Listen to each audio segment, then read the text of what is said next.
শ্রাবণ মাস তো চলেই গেল। এর আগে আমি কখনো শ্রাবণ মাস নিয়ে এতটা হইচই করিনি যতটা আমি এই বছর করেছি। তার কারণ এই বছরের শ্রাবণ মাস ছিল আমার কাছে অন্যান্য বছরের থেকে একেবারে আলাদা। সহায় আমি বিউটি, দক্ষিণ দিনাজপুর জেলার বালুরঘাট। আর এখন আমি যে মহাদেবের মাথায় জল ঢালছি এইটা কিন্তু আমাদের পাড়ারই শিব মন্দির।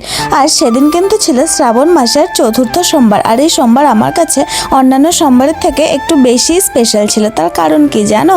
তার কারণ সেই দিন কিন্তু আমার হাজবেন্ড আমাকে সময় দিয়েছিল আর সেও আমার সঙ্গে জল ঢেলেছে। এবছরে শ্রাবণ মাসে আমরা কিন্তু পুরো মাস জুড়ে নিরামিষ খেয়েছি। শুধু আমার নিরামিষ খাওয়ার কথা ছিল, তার কারণ আমি জানি আমার হাজবেন্ড এতদিন নিরামিষ খেতে পারবে না, কিন্তু আমি নিরামিষ খাবো আর সে একা একা আমিষ খাবে, তার নাকি খুব খারাপ লাগবে। সেই জন্য কিন্তু সেও পুরো মাস আমার সঙ্গে নিরামিষ খেয়েছে। তোমরা এই বছর কে কে শ্রাবণ মাসে 16 সোমবারের ব্রত রেখেছিল অবশ্যই কিন্তু কমেন্টে জানিও।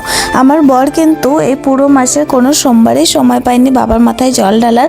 তো এই তৃতীয় সোমবারে কিন্তু সে শুধুমাত্র আমার জন্য এসেছে। তার কারণ এখন বাজে দুপুর 12টা। আমি কিন্তু তার কাছে অনেক কান্নাকাটি করছিলাম যে না, আজকে আমাকে নিয়ে যেতেই হবে, একসঙ্গে দুজন জল ঢালবো। তো সেই জন্য শুধুমাত্র আমি যাতে না কান্না করি, মন খারাপ না করি, সেই জন্য শুধুমাত্র এসেছে। তো দেখো আমাদের কিন্তু বাবার মাথায় জল ঢালা হয়ে গেল। আর পাশেই ছিল একটা কালী মন্দির, আর কালী মন্দিরের মায়ের সামনেও একটু ফুল দিয়ে দিচ্ছিলাম। আমার কিন্তু খুব ইচ্ছা ছিল এই বছর দূরে কোথাও গিয়ে জল ঢেলে আসবো, কিন্তু আমার বরের যা কাজ, আমাকে তো সে কিছুতেই নিয়ে যেতে পারবে না, মানে তার তো সময়ই নেই। সেই জন্য আমার আর যাওয়া হচ্ছিল না, সেই জন্য মনটা একটু খারাপই ছিল। কিন্তু লাস্টের সোমবারে যে আমি যেতে পারবো, আমি তো সেটা মানে কখনো ভাবিনি। আমি আমার ভাইকে বললাম যে চল আমাকে একটু পতিরাম শিব মন্দিরে নিয়ে, আর আমার ভাই কিন্তু এক কথাতে রাজি হয়ে গেছে। আর সে আমাকে এখন পতিরাম শিব মন্দিরে নিয়ে যাচ্ছে। আমি কিন্তু এর আগে কখনো পতিরাম শিব মন্দিরে আসিনি, এবার আমার ফার্স্ট টাইম। এটা ছিল শ্রাবণ মাসের শেষ সোমবার। আমাদের যেতে যেতে ওই 10টা সাড়ে 10টা মতন বেজে গেছে। আমি ভেবেছিলাম যে অনেকটা বেলা হয়ে গেছে যেহেতু হয়তো ফাঁকাই থাকবে, কিন্তু আমি ভাবতেই পারিনি এত বেলাতেও এখানে এতটা ভিড় হবে। দেখো কত দূর দূর থেকে মানুষ কিন্তু দণ্ডি কেটে কেটে যাচ্ছে। আরও অনেক আগে থেকে কাটছিল রাস্তা থেকে, সেগুলোর ভিডিও করা হয়নি।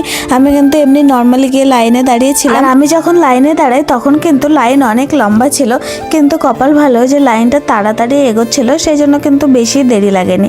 এই যে দেখো কত লম্বা লাইন, মন্দিরের বাইরে লাইন চলে গিয়েছে। তবে আমি শুনছি এটা নাকি ছোট, অনেক আগে আসলে নাকি আরও লম্বা লাইন হয়। তো যাই হোক, তাহলে আমার একটু বলতে পারো কপালটা ভালোই ছিল, ছোট লাইন পেয়েছি।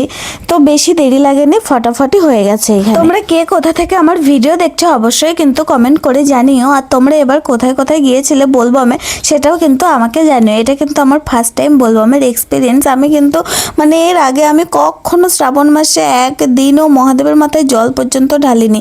এরকম আমি ছিলাম। আমি শুধু ওই শিবরাত্রির ব্রতটা করতাম যেটা শীতকালে হয়। আমি শ্রাবণ মাসটা কখনোই পালন করিনি, এইবার আমার ফার্স্ট টাইম। আর আমার কিন্তু এবছর খুবই মজা লাগছে। আর যাই হোক, দেখো তোমাদের সঙ্গে গল্প করতে করতে আমি কিন্তু প্রায় মন্দিরের ভেতরে চলে এসেছি। আর মন্দিরের ভেতরে যে এত ভিড় ছিল, মানে আমি অনেক কষ্ট করে জল ঢালতে পেরেছি। আর ভিডিও করা তো সেখানে একেবারে সম্ভব ছিল না। ভিডিও করা অ্যালাউ কিনা আমার তা জানা নেই, কিন্তু অ্যালাউ থাকলেও ভিডিও করা সম্ভব ছিল না। তো দেখো আমার কিন্তু জল ঢালা হয়ে গেছে বাবার মাথায়। আর তারপরে আমি একটু সাইডে যে শিব মন্দিরগুলো ছিল সেগুলোতে একটু ফুল টুল দিয়ে দিচ্ছিলাম। আর তারপরে কিন্তু আমি এখান থেকে বেরিয়ে যাবো। আর এই মন্দিরটা যে ভেতরে এতটা বড়, সত্যি সেটা তো আমার জানাই ছিল না। খুবই বড় জায়গা জুড়ে এই মন্দিরটা, আর আমার তো ভীষণই ভালো লাগছে প্রথমবার এই মন্দিরে এসে। তো চলো, আমার ভিডিও কেমন লাগলো অবশ্যই কিন্তু কমেন্টে জানিও। আর ভালো লাগলে অবশ্যই লাইক, কমেন্ট, শেয়ার আর ফলো করে দিও। আজকের মতন টাটা, বাই বাই। আসছি নেক্সট কোনো ভিডিও নিয়ে। ভালো থেকো, সুস্থ থেকো, বাই।